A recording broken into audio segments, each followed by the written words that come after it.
தோஸ்துங்க எல்லாருக்கும் வணக்கம். நான் உங்களோட டாக்டர் செஃப் வினோத். சென்னையில் சிட்டியில் செவுத்துக்குள்ளேயே சமைச்சு பெரிய பேஜாராக போச்சு.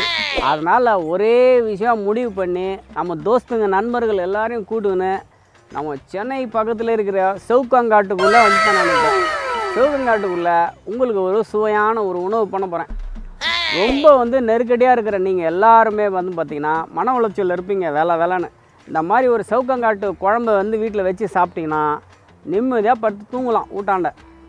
இப்போ இந்த கோழி குழம்பு நான் எப்படி பட்டு போகிறேன் பார்த்துலாமா? வாங்க.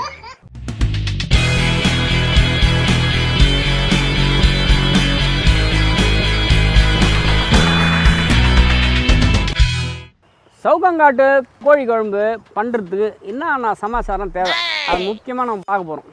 முக்கியமாக பார்த்திங்கன்னா ரவரையாக இருக்கிற பூண்டை ஒரு அமுக்கி இந்த மாதிரி வச்சுக்கணும். அடுத்தது பச்சை மிளகாவை ரெண்டாக உடச்சி வச்சுங்க. கொஞ்சமாக வெண்டைக்காய் ஒரு ஆயா கொத்துச்சு, அதனால் வெண்டைக்காய் கொஞ்சம் வச்சுக்கிறேன், கட் பண்ணி வச்சுக்கிறேன். கொஞ்சம் கருவேப்பிலை பக்கத்தில் தான் பறிச்சேன். அடுத்தது முக்கியமாக நிறைய பேர் நம்ம போட்டிருப்போம். நம்ம ஃப்ரெஷ்ஷாக ஒரு கோழியை போட்டு கொஞ்சமாக சிக்கன் குழம்புக்கு ஏற்ற மாதிரி கட் பண்ணி வச்சுக்கிறோம்.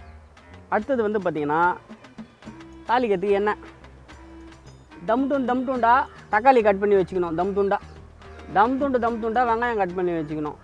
அதுக்கப்புறம் கொஞ்சம் ஜீரகம், மிளகு, கொஞ்சம் மிளகாத்தூள், கொஞ்சம் ஜீரகத்தூள், கொஞ்சமாக தனியாத்தூள், இவ்வளோதான். கொஞ்சமாக தேங்காய் பால் வச்சுக்கிறேன். இந்த ஊரில் ரொம்ப கஷ்டம், எதுவுமே கிடைக்கல. இது கேட்டால் இல்லைன்றாங்க, அது கேட்டால் இல்லைன்றாங்க. எதனா ஒரு நாஸ்தா பண்ணோம், இது கொடுக்குறேன், அது கேட்குறேன், என்ன கேட்டாலும் இங்கே எதுவும் கிடையாதுங்க, இதுதான் கிடைக்குன்றாங்க. இருக்கிறதெல்லாம் கொண்டான்னு சொல்லி எடுத்தாந்து வச்சுக்கிறேன். செவுக்கங்காட்டு கோழி குழம்பு வைக்கிறதுக்கு முக்கியமாக பார்த்திங்கன்னா பாத்திரம் வேணும். இந்த மாதிரி பாத்திரம் இல்லைன்னா உங்கள் வீட்டில் உள்ள கடாயோ ஒரு பாத்திரத்துலையோ நீங்கள் குழம்பு வச்சுக்கலாம். முக்கியமாக சமையலுக்கான எண்ணெய்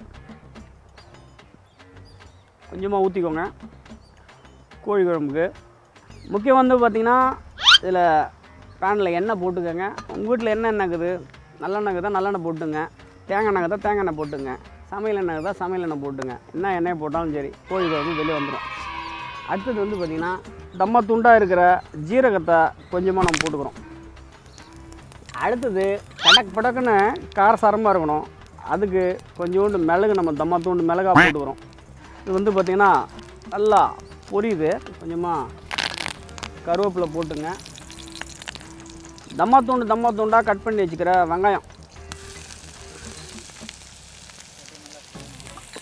யார் மனசில் கோவம் இருக்குதோ அவங்கள நினச்சிங்க. மனசில் அவங்களாம் உள்ளே வதங்குற மாதிரி, அவங்களாம் உள்ள எண்ணெயில் வதங்க கஷ்டப்படுற மாதிரி யார் மேலாம் அவங்களுக்கு கோவம் வரும் மனசில் நினச்சிங்க வரும், நீங்கள் செய்யலாம், நல்லா தான் இருக்கும். பார்த்திங்கன்னா இந்த ஏரியாவில் அந்த கிராமத்தில் ஒரு ஆயா இருக்குது. அந்த ஆயா கிட்ட கேட்டாங்கன்னா காய்கறி கிடைக்குமான்னு. வீட்டில் 4 வெண்டைக்காய் இருக்குது பண்ண, கொஞ்சம் எடுத்துன்னு வந்து கொடுத்துது. அந்த வெண்டைக்காவை போட்டுங்க, கொஞ்சம் கருவேப்பிலையும் போட்டுங்க. இப்போ பார்த்திங்கன்னா வெண்டைக்காய் நல்லா வதங்கினுக்குது. நீங்கள் கோழி குழம்புலாம் ஏன் வெண்டைக்காய் போட்டான்னு பண்ணியிருப்பீங்க. நிறைய பேர் திட்டலாம், என்ன ஒன்றும் தப்பு கிடையாது. இந்த நேரத்தில் நான் முக்கியமான ஒரு சமாச்சாரத்தை போட போகிறேன். அது என்னன்னு பார்த்திங்கன்னா இஞ்சி பூண்டு பேஸ்ட்டு. முதல்ல சொல்லவே இல்லை, கோழி குழம்புனா இஞ்சி பூண்டு பேஸ்ட் இல்லாமல் இருக்குமா? இருக்கவே இருக்காது, எந்த வீட்லையும் இருக்காது. ஸோ கொஞ்சமாக இஞ்சி பூண்டு பேஸ்ட் போட்டுக்கிறேன். இஞ்சி பூண்டு பேஸ்ட்டு நம்ம ரவுண்டு போட்டுக்கிறோம். இப்போ இஞ்சி பூண்டு பேஸ்ட்டு இந்த பச்சை வாசனை போகணும். பச்சை வாசனை போகிற வரைக்கும் நல்லா கிண்டிக்கோங்க. நம்ம வீட்டாண்ட ஒரு கோழி ரொம்ப வாலாட்டணும், போகும்போது குறுக்கால் வந்துன்னு போயிடணும், ஒரே ரவுஸு. அந்த கோழிக்கு ஒரு பாடம் கற்பிக்கணும் அப்படின்னாலே அந்த கோழியை பிடிச்சி வெட்டி குழம்பு வைக்க போகிறோம் இப்போ.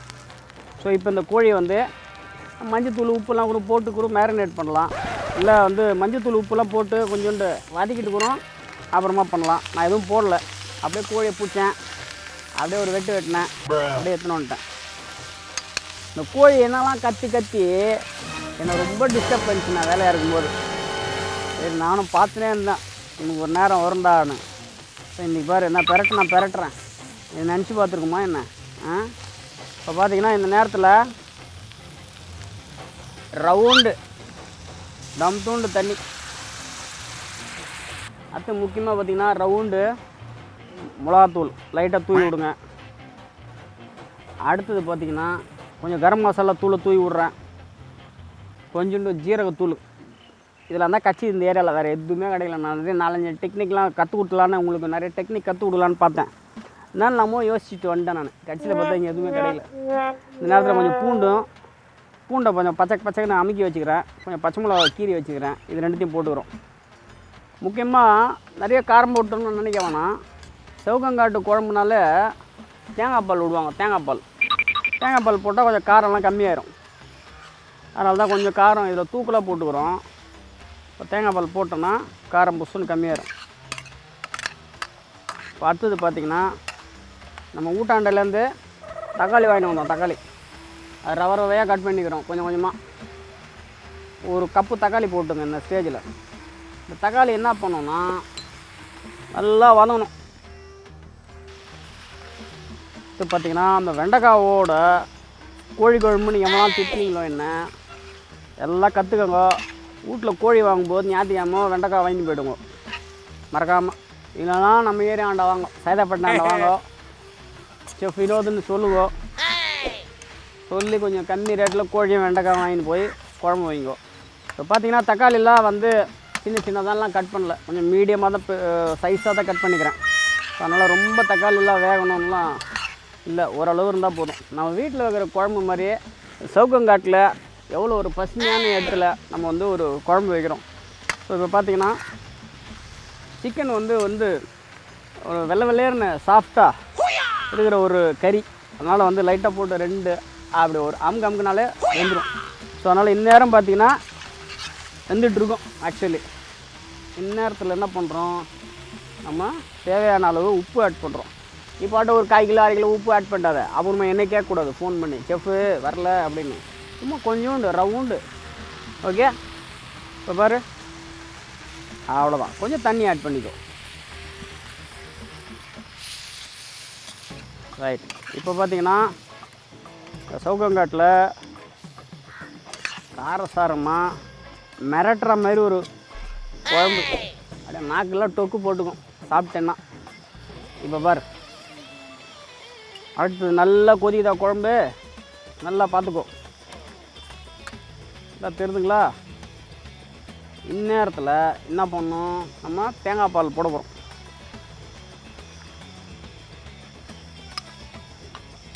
தேங்காய் மரத்துலேயே தேங்காய் பால்லாம் எடுக்காத, கடையிலே விற்குது. போயிட்டு தேங்காய் பால் பவுட்ரு வாங்கினியா, தண்ணியை போட்டு கரைச்சியா நீ ரெடி பண்ணிக்கோ. அவ்வளோதான், சிம்பிள். போட்டு குழப்பினக்கூடாது. ஒரு விஷயத்த சமைக்கிறான்னு குழப்பக்கூடாது. சிம்பிளாக உன்னால் என்ன முடியுமோ யோசிச்சுட்டு சிம்பிளாக ஒரு குழம்பு வச்சுட்டு வேலையை முடிச்சிடணும். இந்த நேரத்தில் கொஞ்சமாக தண்ணி விட்டுக்கோங்க. இப்போ வந்து பார்த்திங்கன்னா குழம்பு கொஞ்சம் கொதிச்சு நிற்குது. இந்நேரத்தில் என்ன பண்ணுறீங்கோ, லைட்டாக ஒரு மூடி போட்டு மூடி வச்சுருங்க. ஒரு 10 நிமிஷம் இல்லை ஒரு 8 நிமிஷம் கொதிச்சிச்சுன்னா குழம்பு ரெடி. இது கூட வந்து நம்ம நறுக்குன்னு பரோட்டா, நமக்கு ஸ்டைலில் நல்ல கொத்து பரோட்டா இல்லை ஆர்டினரி பரோட்டா வாங்கி வச்சுக்கினேன், கொதிக்க பரோட்டா வச்சுக்கினேன், நம்ம சிவகங்காட்டு குழம்பு வச்சுக்கினீங்கன்னா அதோட வேறு உலகம் வேறு எதுவுமே கிடையாது. கண்டிப்பாக புளிங்கோ மறக்காதீங்கோ. நீங்கள் பரோட்டா சால்னா சாப்பிடுவீங்க. இந்த மாதிரி கோழி குழம்பு நம்ம ஸ்டைலில் அழகாக வீட்டில் வச்சிங்கன்னா அதோட உலகம் வேறு எதுவுமே கிடையாது. யாருமே இந்த மாதிரி குழம்பை மறக்காதீங்க, விட்றாதீங்க, வீட்டில் செய்ய மறந்துடாதீங்க. இந்த மாதிரி குழம்பு வந்து கிடைக்காது. வீட்டில் நிறைய குழம்பு உங்கள் வீட்டில் வச்சு கொடுத்துருக்கலாம், இல்லை நீங்கள் நிறைய இடத்துல சாப்பிட்ருக்கலாம். இந்த மாதிரி ஒரு காட்டுக்குள்ளே வச்சுக்கிற குழம்பு, நம்ம குழம்பு சாப்பிட்டாங்களா வயிறார சொல்லிட்டு போங்க, நல்லா இருக்குதியா உங்கள் குழம்பு, அவ்வளோதான். வேறு நேற்று தவுலத்தாக சுற்றி இருந்த கோழி பாரு, நீ பாரு கோச்சு நிற்குது பாரு, ஒக்கரை கோவனு கத்தின்னு இருந்தது, அன்றைக்கி குழம்புல கோச்சு நிற்குது. பூண்டுலாம் வெந்துட்டுருக்கோம். அப்படியே அதை வாசனை அப்படியே மயக்குது, டமால்னு கீழே ஊந்துடும் பொழுது, அப்படி இது பூண்டு வாசனை. ஸோ அவ்வளோதான், குழம்பு ரெடி. இந்த கோழி குழம்பு இப்போ நல்லா கொதிச்சு நல்லா ரவையாக வெந்து பயங்கரமாக இருக்குதுங்க. பார்க்கறதுக்கே அப்படியே விரட்டலாக இருக்குது. எப்படி இருக்குதுன்னு பார்த்துடலாம் சாப்பிட்டு.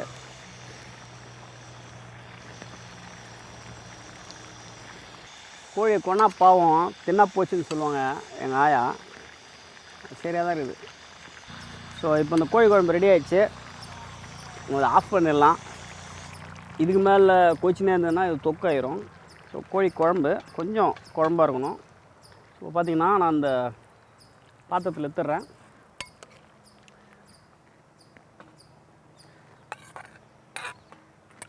இது நம்ம ஸ்டைலில் வச்ச குழம்பு. இந்த சவுக்கங்காட்டு கோழி குழம்பு இப்போ பார்த்திங்கன்னா ரெடி ஆகிடுச்சு. ஸோ இந்த மாதிரி கோழி குழம்பை நீங்கள் வீட்டில் ட்ரை பண்ணி பாருங்கள். முக்கியமாக நம்ம சேனலை சப்ஸ்கிரைப் பண்ண மறந்துடாதீங்க. இப்போதைக்கு நான் அப்பீட் ஆகிக்கிறேன். இன்னொரு வித்தியாசமான ஒரு விஷயத்தில் உங்களை நான் திரும்பி சந்திக்கிறேன். Until then வணக்கங்கோ.